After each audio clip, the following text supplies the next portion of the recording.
J'ai un problème à vous annoncer simplement, c'est que Joseph Massescaron m'a appelé il y a un quart d'heure de ça, il a un très gros problème personnel. Voilà, il avait un problème et d'ailleurs il ne pourra pas être là non plus demain. Voilà, donc Roger Daché, le président de l'IMF, que tout le monde connaît, viendra nous rejoindre dans quelques instants et c'est donc lui qui s'improvisera dans ce rôle, mais on connaît sa faconde et sa manière de savoir faire circuler la parole pour être tout à fait rassuré sur la qualité à la fois des interventions, et là je remercie bien entendu Philippe Charuel, le grand maître de la Grande Loge de France, d'être présent, et face à lui Jean-François Variot de la Grande Loge nationale française, qui est aussi amené à discuter autour du thème de la franc-maçonnerie, pourquoi faire. C'est un vaste sujet, comme vous pouvez l'imaginer. On se tiendra bien entendu au temps qui nous est imparti, c'est-à-dire à 15h30, il faudra qu'on ait fini cette conférence, puisqu'il y en a d'autres tout au long de l'après-midi, des tables rondes qui s'enchaînent. Voilà, regardez, prenez connaissance de tout le programme qui est à votre disposition durant ce week-end. On a beaucoup de monde depuis ce matin, c'est très bien, c'est une très belle édition qui est en train de se dérouler en ce moment. Les éditeurs sont à votre disposition en haut. Je vous demanderai pour des raisons de sécurité, je sais que des fois c'est contraignant, mais véritablement c'est pour le bien de tout le monde, de faire en sorte que la sortie se fasse par la porte à la fin de cette conférence, celle qui est à ma droite et non pas au fond là-bas. Parce que voilà, c'est une manière aussi de protéger cet environnement pour toute la durée et pour tout ce week-end. Donc, je vais laisser la parole à Jean-François Variot qui va démarrer un propos liminaire d'une dizaine de minutes à peu près. Ensuite, à Philippe Charuel et entre-temps, Roger Daché nous aura rejoint.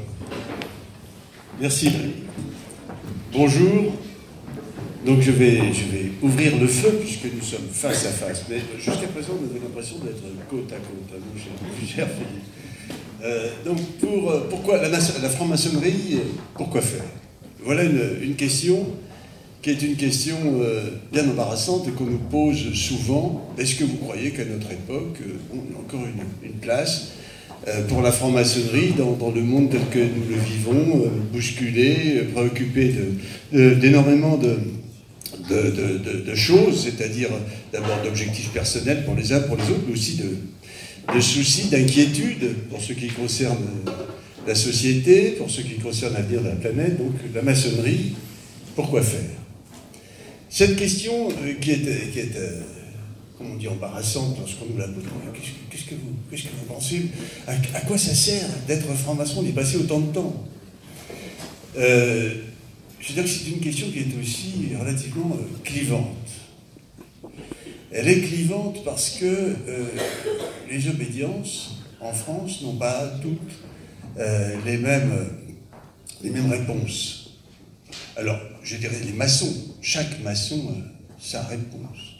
Mais globalement, quand même, on discerne des familles de réponses émanant d'une obédience ou d'une autre. Alors, je vais essayer de lister ces angles de réponse. Moi, j'en ai trouvé 3, mais il y en a sans doute beaucoup d'autres.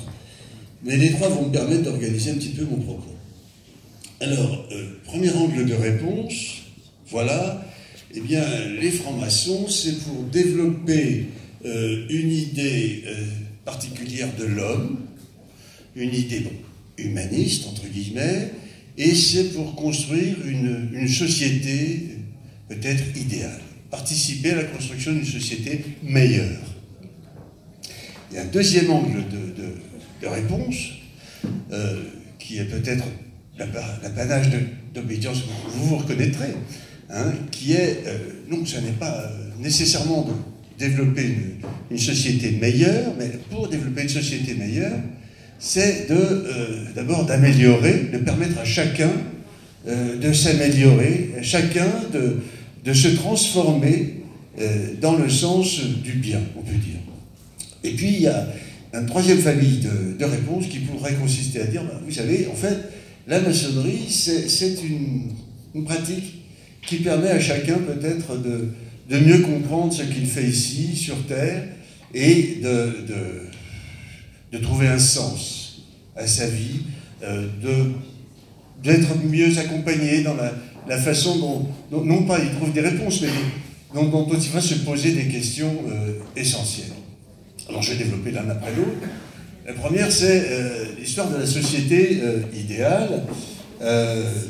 Et c'est une histoire qui a certains avatars et qui a rencontré certains malheurs au cours du développement de l'histoire récente de l'humanité. Donc, participer, se donner comme but de faire une société idéale, est-ce que ça a été uniquement le fait de la franc-maçonnerie? Est-ce que c'était le fait de beaucoup de mouvements, hein, d'abord des mouvements politiques? Est-ce que ça a donné toujours de bons résultats? Bon, la question mérite d'être posée. Et j'aurais deux remarques à faire par rapport à cela. On peut comprendre que, sans doute, les premiers maçons qui se sont constitués au niveau de 300 ans, hein, c'est-à-dire on parle de la franc-maçonnerie dite moderne ou dite spéculative.